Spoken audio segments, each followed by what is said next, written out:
Hello everybody, Tyrone the God 3 here. Welcome back to Dragon Ball Super / movie review. Today I'll be doing the review of the Saga / movie adaptations of Resurrection F, known as the Dragon Ball Z movie, and got edited into Dragon Ball Super as a saga. Much like the Battle of Gods saga, this saga is based off a movie that already exists. The movie that came out before the saga had came out, and because of this, we were able to watch both, and I've already done a review of both the movie and the entire episodes of all the sagas. Check my playlist if you want to watch those both. Now it's time to review to see which one is better, or to compare and contrast to see the differences and similarities between both the saga adaptation of Resurrection F in Dragon Ball Super and the movie adaptation of Resurrection F in Dragon Ball Z. So, with that all being said, I'll be doing the exact same things as I did in Battle of Gods, where at the end of that video I basically concluded that the movie did everything that the saga did, but better. There were some little things like Goku and Beerus' fight lasting a lot longer, and a bit of character development episodes here and there that won't be completely dismissed with the Battle of Gods saga as opposed to the movie, but overall there wasn't anything that the saga did that the movie just couldn't. Now, with all of that said, we're going to start the exact same way we started with in the Battle of Gods by explaining the Resurrection F plot for both the saga and the movie, since the two have very similar outcomes with no major differences.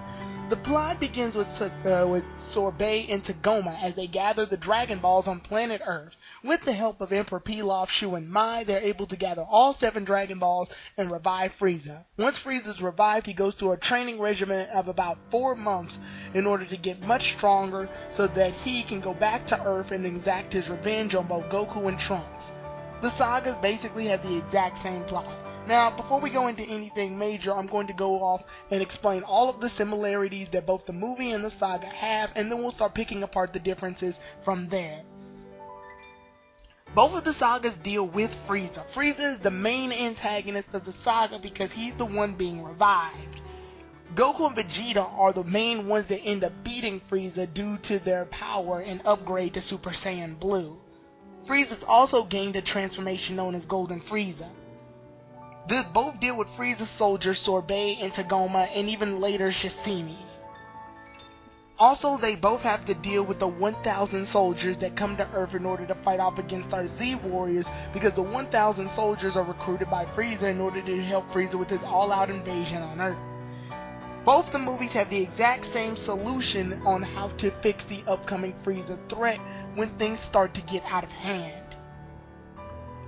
With all of these elements placed into the movie, we can start picking apart the differences. It's also good to note that both movies deal with a skipped training regimen between Frieza in both the saga and the movie. However, it is fun to note that Dragon Ball Super's Saga of Resurrection F does show a short flashback dealing with Frieza's training. While we don't know exactly what planet he's on, it does show that Tagoma is training with Frieza on the separate planet, which will lead to our differences now. Now, here are the major differences that we'll go about. One of the first major differences that we can already see is the wishing of Frieza back to life in the first place. While the overall wish is the exact same and the results are the same, it is fun to note that Emperor Pilaf, Shu, and Mai do wind up getting a second wish as opposed to their money wish. They also received a bucket of really cold ice cream. This means that they were able to gain 3 wishes instead of the regular 2 that Shenron had stated, even though bringing someone back to life takes up about 2 parts of wish energy, meaning that there should have only been 1 piece of wish energy left, meaning that they only should have been able to do 1 wish. In the movie, they follow this rule to a T. However, in the saga, not so much. It isn't really anything big, considering the fact that Mai ends up wishing for ice cream of all things, and Shu ends up wishing for a million zenny, but it is fun to note that there was a little difference there. Once we start going into things, one of the major differences that we see is that in the movie, Tagoma dies. Shortly after being revived, Frieza is then angered by Tagoma's words by stating that they should go ahead and avoid fighting Goku on planet Earth altogether.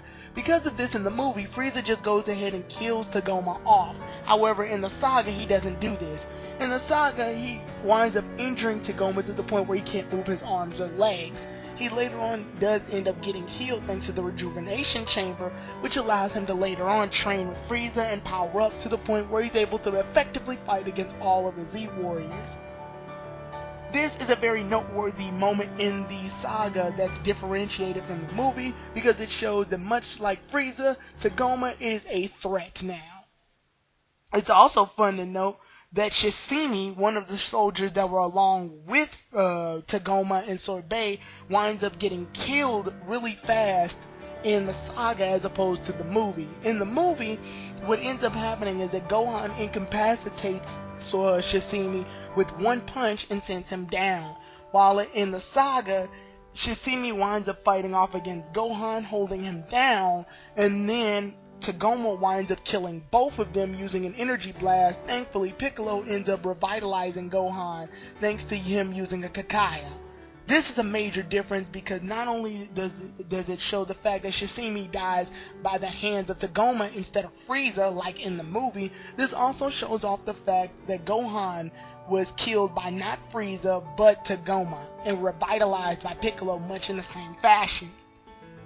Another similarity is the fact that they all end up fighting 1,000 soldiers. However, it is fun to note that the differences are as follows.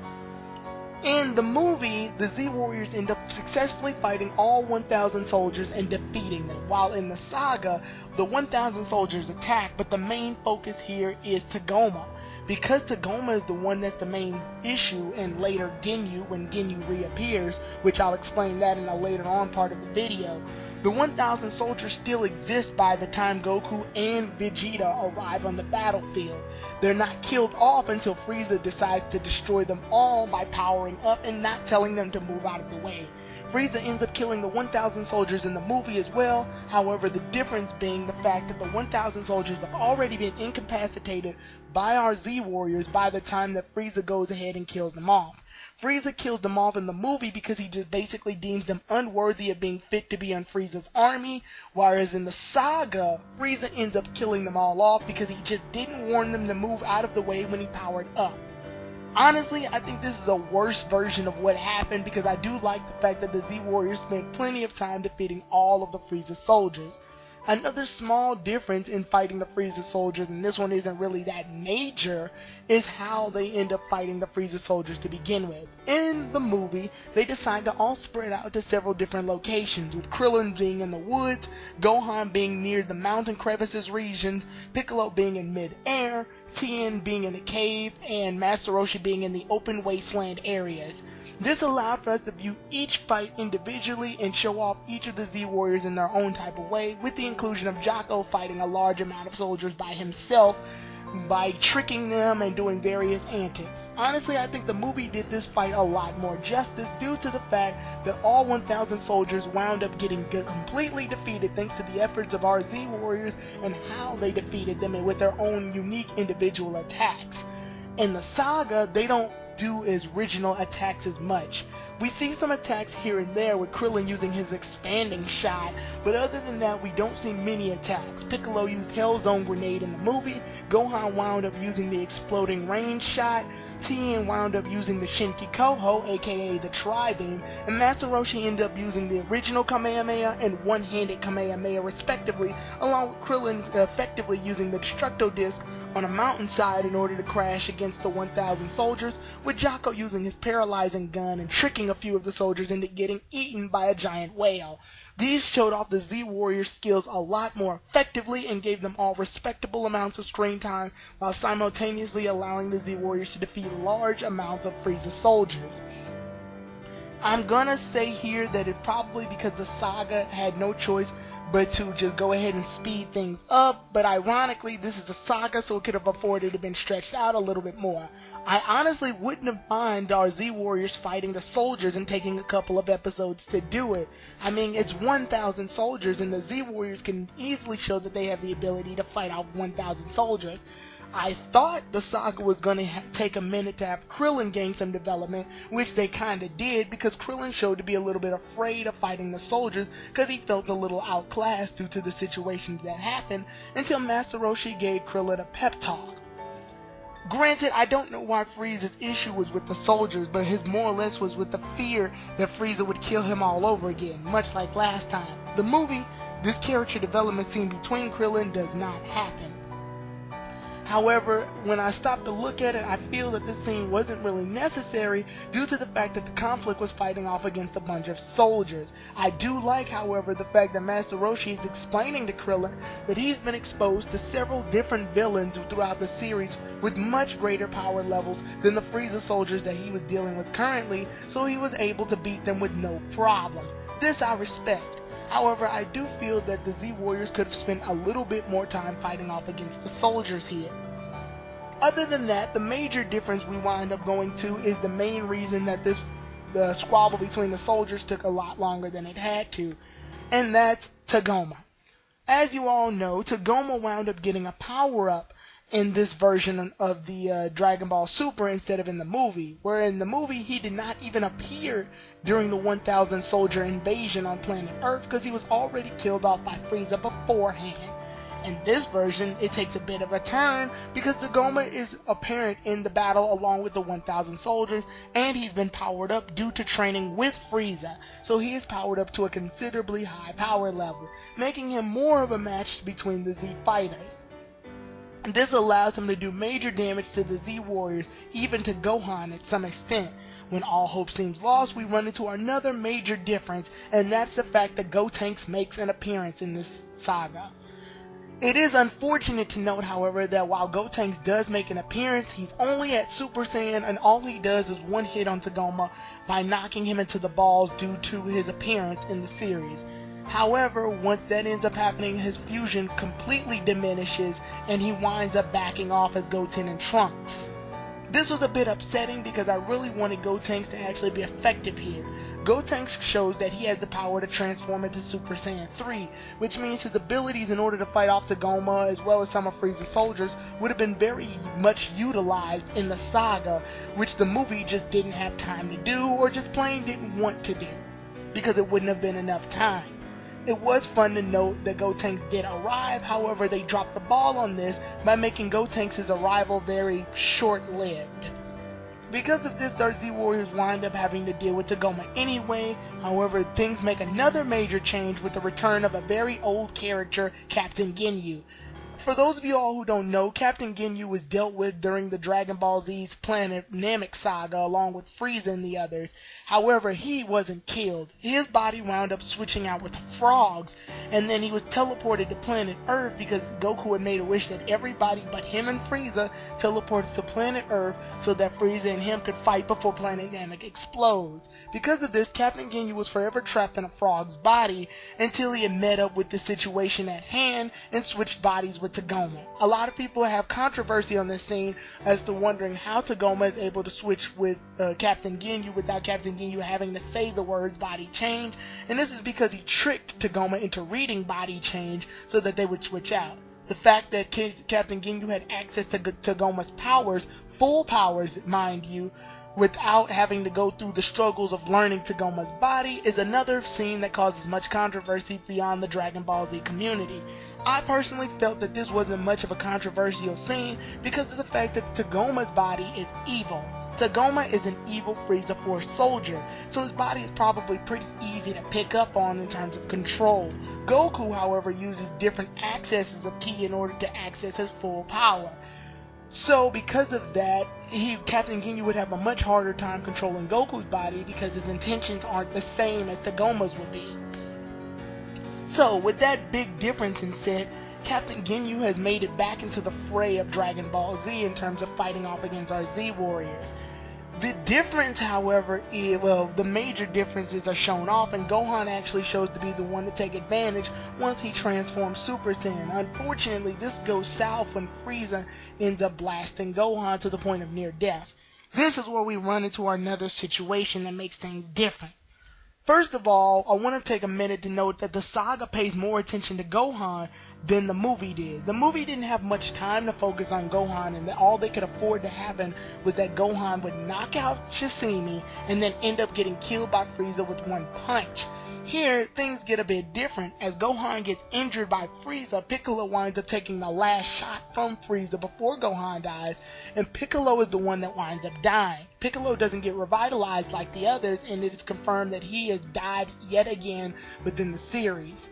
Honestly, they dropped the ball on this one as well because Piccolo wasn't developed enough in order to make us feel for Piccolo's death. Piccolo didn't have any major role in the Battle of Gods saga, and compared to the others, he hasn't had much screen time as compared to Goku and Vegeta, so unfortunately his death falls on deaf ears, especially when you take into account the conclusion of what happened between this saga. However, he does get taken to Kami's lookout thanks to Goten and Trunks. Once this situation is all set in stone, there's another small difference. The fact that the Z-Warriors had to power up in order to send a signal to Goku so that he can instant transmission to planet Earth because he was way too far away, being on Beerus and Whis' planet. The difference here is now Goku uses the instant transmission because he caught onto the energy signal of Gohan powering up and Gohan alone. Gohan has forced his power beyond the roof, and because of this, Goku is able to sense the faint power and then teleport to that area. This is another scene that a lot of the community has much controversy on, is because they're disappointed to the fact that Gohan fainted after this scene. However, I don't really take any real controversy of this scene either because Gohan has taken a lot of damage while he was doing all of this. Now we move on to the overall fight between Goku and Frieza, the main event of the saga. It more or less stays the exact same way with both sagas. Goku and Frieza end up fighting at final form and normal state respectively. The difference here is that what ends up happening is that during the fight it remains daytime, while as in the saga it was already stormy out in the area when Frieza had achieved his final form. It doesn't get storm cloudy later until the fight officially begins. It's not a big difference because they're more or less fighting in the exact same area, a more or less generic wasteland mountainside region near the oceans. So this wasn't a real major difference as well. The fight more or less takes the exact same route with a few differences here and there. One of the differences being the fact that Champa and Vados actually appear in the saga and not in the movie. The reason of such of them appearing is because this isn't a movie, which means we could do foreshadowing towards the next Universe 6 arc that's supposed to happen. Champa and Vados appear before Beerus and Whis, and because of this we get some foreshadowing on these characters because they had already made an appearance during the beginning of the Resurrection F saga and now during the middle. So we have a better idea of who these characters are once they make their appearance in episode 25 of Super. in episode 28 of Super. Once that's all said and done, the fight continues the exact same way it would have in the movie, with the difference being this. One of the major differences being the fact that Goku is transformed into Super Saiyan Blue, and Frieza tries to confront Goku on Super Saiyan Blue while still in final form. This isn't a huge major difference, it's just worth noting that Frieza tried to fight Goku before he transformed into Golden Frieza. Now for the meat of it all, the climactic battle between Goku and Frieza, with Frieza being in his golden form. This fight overall remains unchanged as the results are still the same. However, it is interesting to note that during the fight, Goku is losing to Frieza in the movie adaptation and in the saga adaptation. However, the Dragon Ball Super Saga makes it more of an effort to show that Goku is at a disadvantage between Frieza. This is shown off due to the fact that Golden Frieza is getting a lot more hits in on Super Saiyan Blue Goku, and it's more apparent that he is getting his butt kicked in the saga. I'm guessing that the movie couldn't afford to do this because they wanted to show off the new transformation and make it look impressive, so that Goku was still losing, but he still looked like he had a chance. Whereas in this version, Goku gets a few hits in, however it's very clear that in this saga there is a fighting disadvantage between Goku and Frieza. This is very noticeable. Another major difference in the fight is that Vegeta winds up fighting off against Frieza much like he did in the movie adaptation. The major core difference here being is that Vegeta winds up beating up Frieza a bit more this time. He lays a bit more of a beat down on Frieza, and because of this we see a lot more damage done on Frieza's body just due to Vegeta's overall efforts. I would like to note that in episode 27 they did pick up the animation a bit because Frieza definitely looks like he was in more of a struggle against fighting with Vegeta, and Vegeta's moves looked a lot more fluid during this version. Overall in that we reach towards the end of the saga and movie comparisons because this is where the two have similarities. What ends up happening is that Frieza ends up blowing up the entire Earth. The difference being is that when Frieza blew up the Earth during the movie, the Earth just blew up. Whereas in the saga, we could see that all of the I'll call them standby characters, Videl, Android 18, Mr. and Mrs. Brief, Ox King, Chi-Chi, various characters like that died in the process, and we got to see it happen. We got to see them witness the explosion while it happened. Whereas in the movie, the planet just explodes. Now, frankly, I think this is a much better change than the movie because we have a more sentimental value towards the characters that ended up meeting their end once the planet Earth had exploded. However, other than that, there's no real differences. The sentimental value I feel for the characters is there, however, the conclusion of this saga is what ruins it for me, both in the movie and in the Dragon Ball Super adaptation. The conclusion to this saga being that Whis ends up using his temporal do-over technique in order to rewind time back exactly 3 minutes before Frieza had blown Earth up. Because of this, we wind up seeing that Goku has to use the Kamehameha in order to kill Frieza, much like he did in the movie and in the saga. Frankly, I'm disappointed by both because the saga could afford to have Vegeta defeat Frieza. Both of them do the exact same thing and frankly the exact same order, but like I said, this disappoints me a bit more because this is a saga and they can afford to make changes like that. Since this isn't the final saga of Dragon Ball Super, it wouldn't affect everything if Vegeta had gotten one victory off and been the victor in the saga. The reason I say this is because Dragon Ball Z has had a history of making other warriors become the hero in the saga, most noticeably Gohan defeating Garlic Jr. and Cell. So with this said, I saw no reason why Vegeta couldn't be victorious in this saga. That was a letdown in both the saga and in the movie adaptation of the Resurrection F. However, it is fun to note that during the conclusion of this movie, things just came to more or less an abrupt end while they were all still at the battlefield and they all decided to go home. In the Super adaptation, they all decide to have a party, and this is where we find out that there's more of a character development focus on Gohan because Gohan asked Piccolo to help him train again. This opens up many potential possibilities and focuses on Gohan a lot more because Gohan has fallen back on the fact that his weakness is the reason why they couldn't be as victorious as they should have been when fighting off against Frieza's soldiers. Piccolo is also revived off-screen by the Namekian Dragon Balls, which you can take that with any grain of salt you will. Overall, everything comes to the exact same conclusion, and basically the saga ends with those in mind.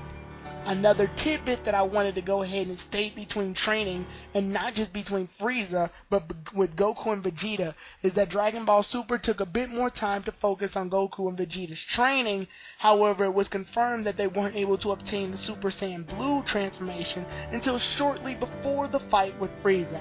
Honestly, I think the pacing of this is a little wonky, but I do believe that this was shown off in order to buy time for Goku and Vegeta in order to make it back to planet Earth so that they can fight off against Frieza themselves.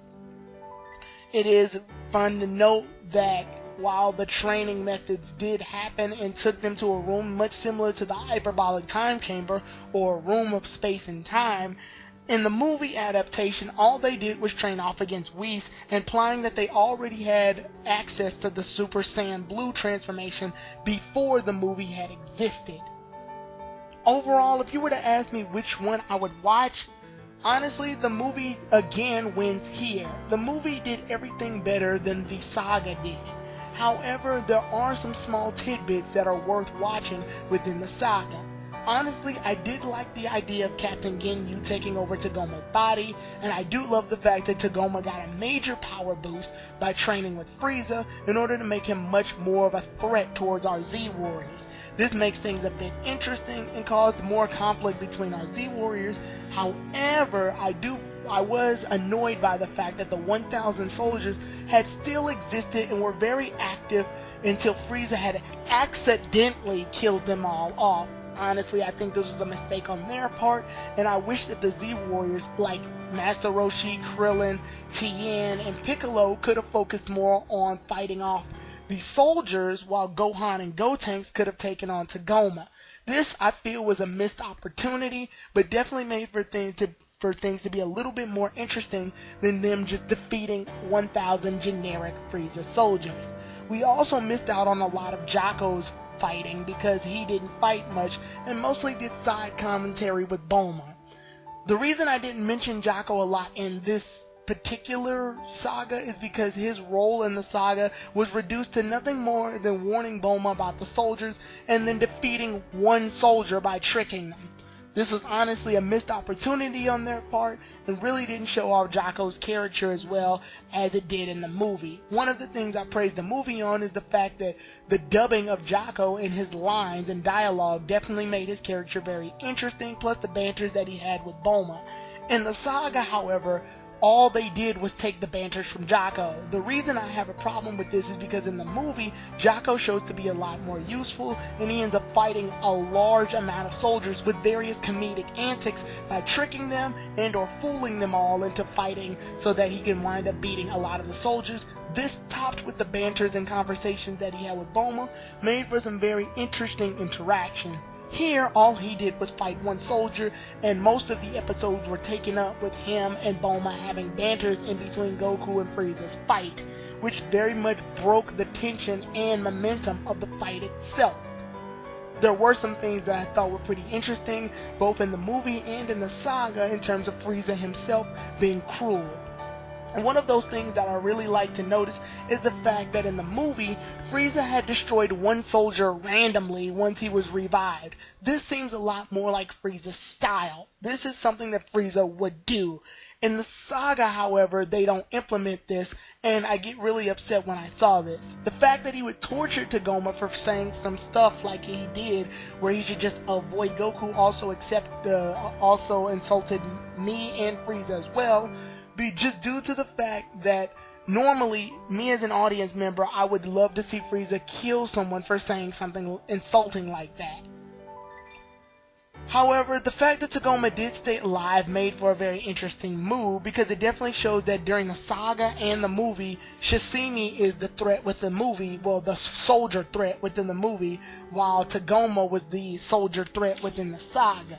Definitely makes for a differentiation between both movie and saga adaptation.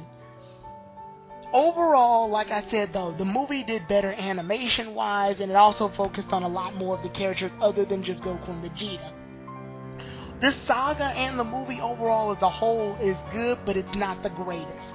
I even said this in my movie review, where there was no point in this really like having Goku and Vegeta there, because with both of them there, I mean, yeah, they were the only ones to fight Frieza. Unfortunately, this meant that Frieza had no chance. Even if Frieza had beat Goku, Vegeta was going to show up perfectly full of health and everything. There was no way that Frieza had a chance regardless. So I took this saga and the movie adaptation with a grain of salt, only due to the fact of that small little detail. That, topped with the fact that both the saga and movie end with Whis pressing a redo button in order to save everyone at last minute, just had major conflicts with me due to the fact that it felt like Frieza had no chance whatsoever. No matter how many ways we split this situation, it seemed that Frieza was going to lose. Frieza would have ended up losing to Vegeta, Goku, the Temporal Do-Over, Beerus, any of it. Frieza was already highly outmatched. If there had been someone that was just as strong as Frieza, that could have caused Vegeta some struggle or something, then there would have been a legit threat. But there was never a time in the movie or the saga, that I felt things were going to go south until Gohan was all alone and he was going to get killed by Frieza. Overall, I would still watch the movie. The movie is the definitive version of what happened in the Resurrection F stuff. However, I do say watch the saga just for some small little character development moments, and if you want to see the foreshadowing of Champa and Vados for the Universe 6 arc. Everything else remains practically unchanged from the version, and you do get to see Captain Ginyu be brought back. Vegeta does end up killing Ginyu while he's in Tagoma's body, which means that Vegeta has officially killed all of the Frieza, has killed all of the Ginyu Force. Like each and every one of the Ginyu Force members. So that's worth noting, I guess. But other than that, there's not really much of a difference going on here. With that said, the movie does show to be the definitive version. However, there are parts of the saga that are very interesting. Some of those parts, most noticeably, are before the conflict even happens. I'm talking the issues that Hercule had with the Catman and stuff like that. But with that said, check out the movie, then check out the saga. I'll see you all then, everybody. Tyrone the God 3, out.